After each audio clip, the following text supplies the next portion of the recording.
Salam, apa kabar semua? Saya percaya kita semua kabar baik. Katakan amin. Walaupun keadaan di sekitar kita tidak baik, tetapi kita selalu berkata baik. Kenapa kita selalu berkata baik?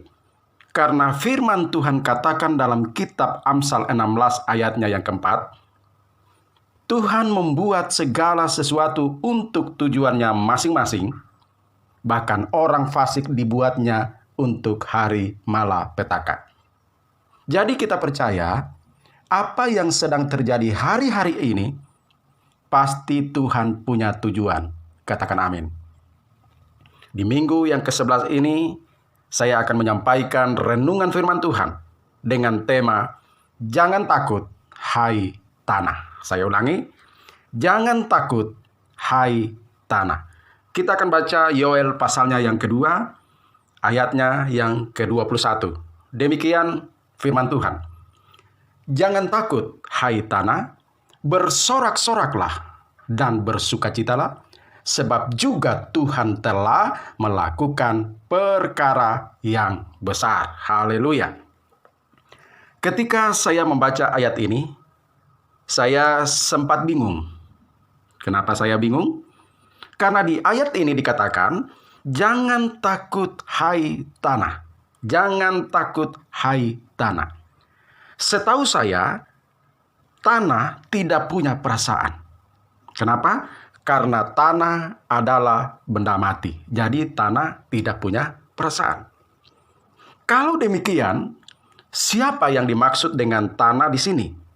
Menurut Yoel pasalnya 2 ayat yang ke-21. Coba kita lihat Kejadian 2 ayatnya yang ke-7. Kejadian pasalnya yang kedua ayatnya yang ke-7. Demikian bunyi firman Tuhan. Ketika itulah Tuhan Allah membentuk manusia itu dari debu tanah dan menghembuskan nafas hidup ke dalam hidungnya. Demikianlah manusia itu menjadi makhluk yang hidup. Jadi yang dimaksud dengan tanah menurut Yoel 2 ayat yang ke-21 adalah manusia. Karena manusia diciptakan oleh Allah dari debu tanah. Makanya manusia tidak boleh sombong. Karena manusia bukan terbuat dari emas, manusia bukan terbuat dari perak, manusia bukan terbuat dari berlian, tetapi manusia diciptakan oleh Tuhan dari debu tanah. Itu sebabnya dikatakan, jangan takut hai tanah. Saudara yang kekasih di dalam Tuhan, hari ini saya mau sampaikan beberapa hal tentang jangan takut. Yang pertama, jangan takut soal makan, minum, dan pakai. Kita akan baca di Injil Matius 6, ayat yang ke-25 dan 26. Ayatnya yang ke-25. Karena itu aku berkata kepadamu, janganlah khawatir akan hidupmu, akan apa yang hendak kamu makan atau minum. Dan janganlah khawatir pula akan tubuhmu, akan apa yang hendak kamu pakai. Bukankah hidup itu lebih penting daripada makanan? Dan tubuh itu lebih penting daripada pakaian? Ayatnya yang ke-26.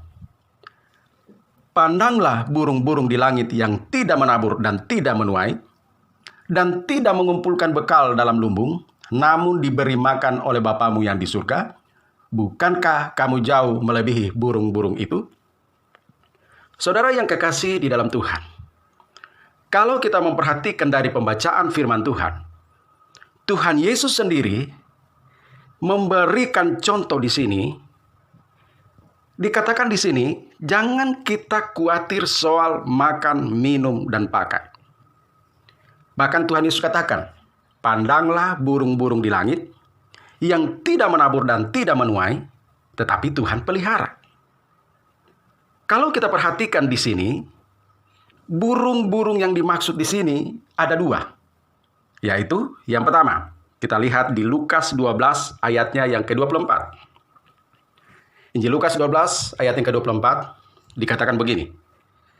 Perhatikanlah burung-burung gagak yang tidak menanam dan tidak menuai dan tidak mempunyai gudang atau lumbung, namun demikian diberi makan oleh Allah, betapa jauhnya kamu melebihi burung-burung itu. Kalau kita perhatikan Imamat 11 ayat ke-13 dan 15, burung gagak ini adalah burung yang haram, burung yang najis. Tetapi Tuhan pelihara. Tuhan pelihara. Burung yang haram saja Tuhan pelihara. Apalagi hidup saudara dan saya yang selalu memuliakan Tuhan. Katakan amin. Itu sebabnya jangan takut soal makan, minum, dan pakai. Karena burung gagak saja, burung yang haram, burung yang najis, Tuhan pelihara. Apalagi hidup saudara dan saya. Yang kedua, kalau kita perhatikan tentang burung di sini, yang dimaksud di dalam Injil Matius 6 ayatnya ke-26, Lukas 12 ayatnya yang ke-6. Bukankah burung pipit dijual 5 ekor 2 duit? Sungguh pun demikian, tidak seekor pun daripadanya yang dilupakan Allah. Burung pipit adalah burung yang murahan. Tetapi Tuhan pelihara. Kalau burung pipit saja Tuhan pelihara, pasti kita juga dipelihara Tuhan. Katakan amin. Jadi jangan pernah takut soal makan, minum, dan pakai. Kalau burung pipit saja, burung yang murahan Tuhan pelihara sedemikian rupa, saya percaya hidup saudara dan saya juga pasti dipelihara oleh Tuhan. Jadi yang pertama, jangan takut soal makan, minum, dan pakai. Yang kedua, jangan takut soal hari depan. Jangan takut soal hari depan. Kita baca Yeremia 29 ayatnya yang ke-11. Sebab aku ini mengetahui rancangan-rancangan apa yang ada padaku mengenai kamu. Demikianlah firman Tuhan, yaitu rancangan damai sejahtera dan bukan rancangan kecelakaan, untuk memberikan kepadamu hari depan yang penuh harapan. Saudara yang kekasih di dalam Tuhan, manusia paling takut dengan hari depan. Padahal belum dilewati, tetapi sudah takut. Hari depan kita sudah dirancangkan oleh Tuhan dengan sebaik mungkin. Katakan amin. Kalau kita perhatikan Mazmur 23 ayat ke-6. Kebajikan dan kemurahan belaka akan mengikuti aku seumur hidupku, dan aku akan diam dalam rumah Tuhan sepanjang masa. Kalau kita diam di rumah Tuhan sepanjang masa, saya percaya masa depan kita pasti selalu baik. Kalau kita perhatikan di sini, Daud, orang yang setia beribadah kepada Tuhan. Daud adalah orang yang setia, yang sungguh-sungguh dengan Tuhan. Makanya kalau kita perhatikan di sini, masa depan Daud selalu baik. Saya percaya kalau kita sungguh-sungguh dengan Tuhan, kita benar-benar mengasihi Tuhan, saudara tidak perlu takut dengan masa depanmu. Karena saya percaya Tuhan sudah merancangkan masa depanmu menjadi masa depan yang sangat indah, masa depan yang sangat baik. Katakan amin. Yang ketiga, jangan takut dengan persoalan. Jangan takut dengan persoalan. Hidup ini tidak lepas dari persoalan. Persoalan yang satu belum selesai, datang persoalan yang kedua. Yang kedua belum selesai, datang yang ketiga. Bahkan kadang-kadang persoalan itu datang bersama-sama. Semua manusia pasti akan melewati yang namanya persoalan. Bahkan kalau kita melihat firman Tuhan, Ayub sendiri yang terkenal saleh, jujur, takut akan Tuhan, juga mengalami persoalan yang berat. Tetapi di balik persoalan itu ada Tuhan. Katakan amin. Bahkan dalam persoalan kita bisa mengalami perjumpaan dengan Tuhan. Kalau suruh baca Ayub pasalnya ke-42 ayat ke-5. Hanya dari kata orang saja aku mendengar tentang engkau, tetapi sekarang mataku sendiri memandang engkau. Jadi kalau kita perhatikan di sini, Ayub berjumpa dengan Tuhan justru ketika dalam persoalan. Saya percaya dalam situasi yang sulit saat-saat ini, pasti banyak orang yang mengalami perjumpaan dengan Tuhan melalui doa.